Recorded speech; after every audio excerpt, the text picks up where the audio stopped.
my God, why have you abandoned me? These are the words that Jesus was crying from the cross as he hung for our salvation.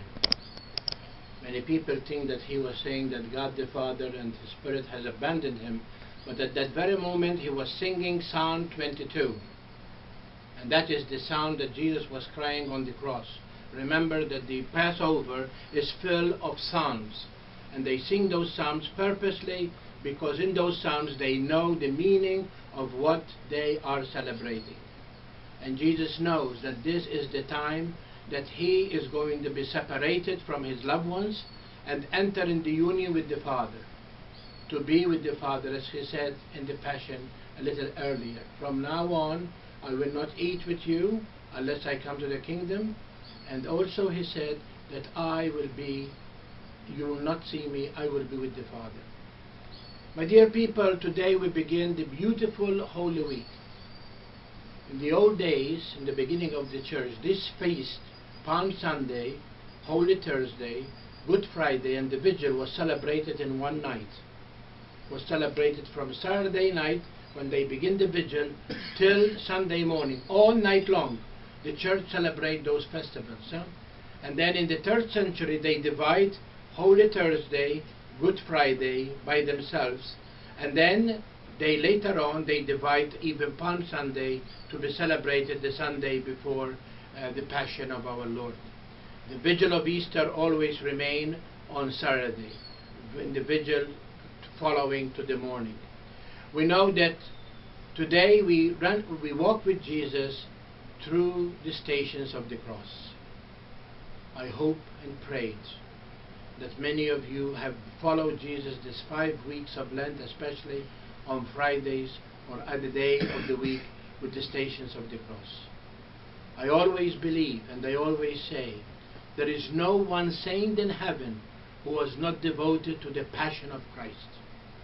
Because the Passion of Christ is by which each one of us who believed that the Father has sent his Son was saved and is saved, continue to be salvation for us.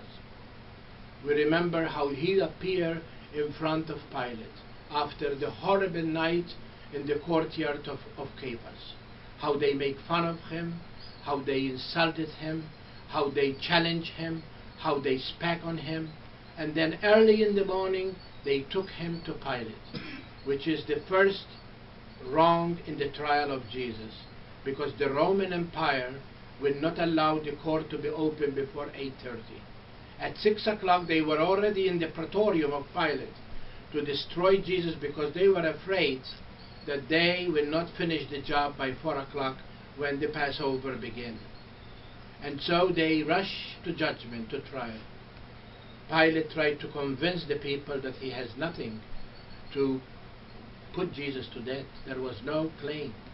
But then, because the crowd was very much, as we say, in one voice to crucify him, he was afraid that he will lose his position because they will appeal to Caesar. He will say, do what you want. And here is the second weakness in the trial, that the judge will never listen to the people, but he make his own judgment over whatever he heard. Jesus now is coming towards Calvary, falling, meeting with his mother. Simon help him carry the cross because he was so weak to finish the job with his on the shoulders. Veronica meet him to take a little comfort in him by wiping his face. We see that the women of Jerusalem meet him and really were very sad because they have saw so much great things happen to him. And he said to them, don't cry for me, you cry for yourself and for your children, because the day will come when you are going to ask God to make you sterile, that you will not have children, so that you are not going to subject them to the mountains and the hills to fall over them because of what you have denied the Son of Man. Jesus now come on Calvary. They throw him on the floor. They took off his clothes. They changed his clothes with a and then all of a sudden they hang him there for 3 hours on that wood of the cross. And what a beautiful lesson Jesus teaches. Like a lamb in front of the shears, he did not open his mouth. He turned to the Father and asked forgiveness for what they are doing to him.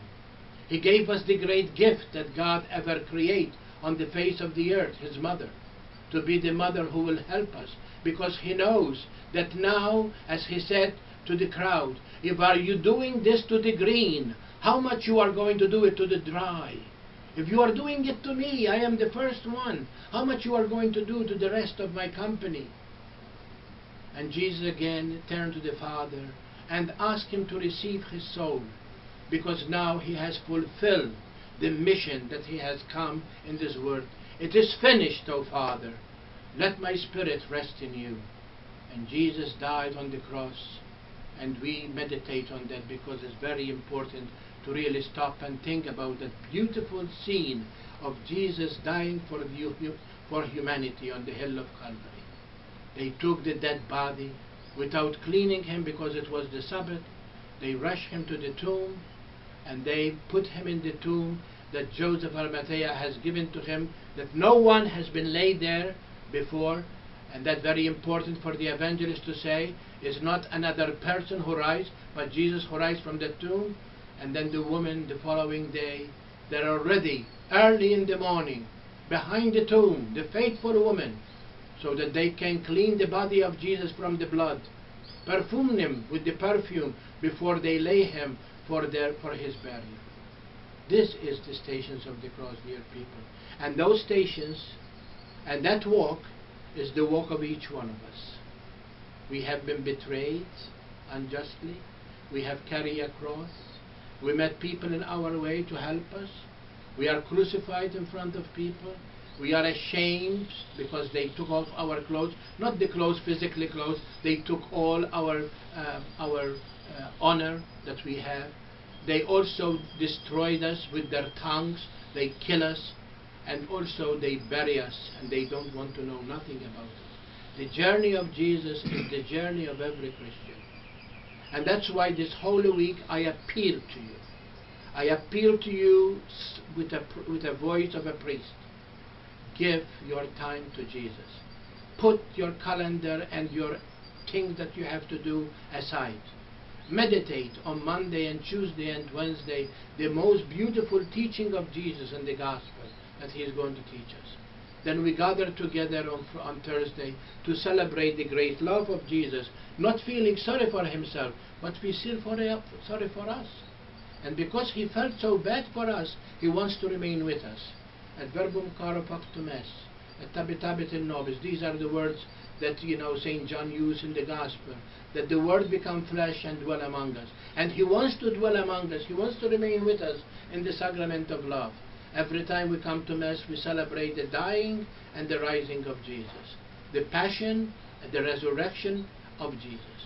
And then, of course, that Holy Thursday is anticipation of Good Friday. This is my body, this is my blood, which will be given for you. And Jesus gave himself on the cross, body, soul, and all his blood for us. Why?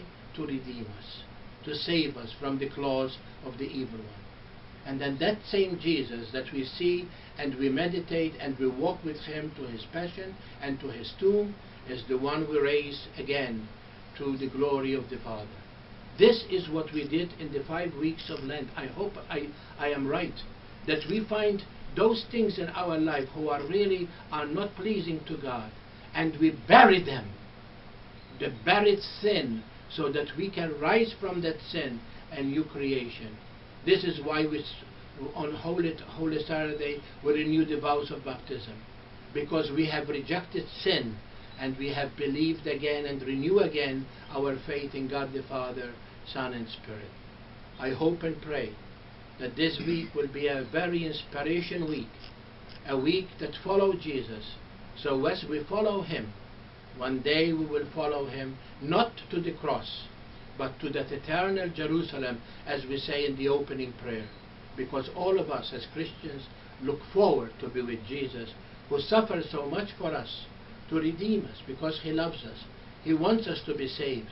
Now he wants one thing from us, to walk with him, the walk of Calvary. So we rise with him to the glory of the resurrection. God bless you.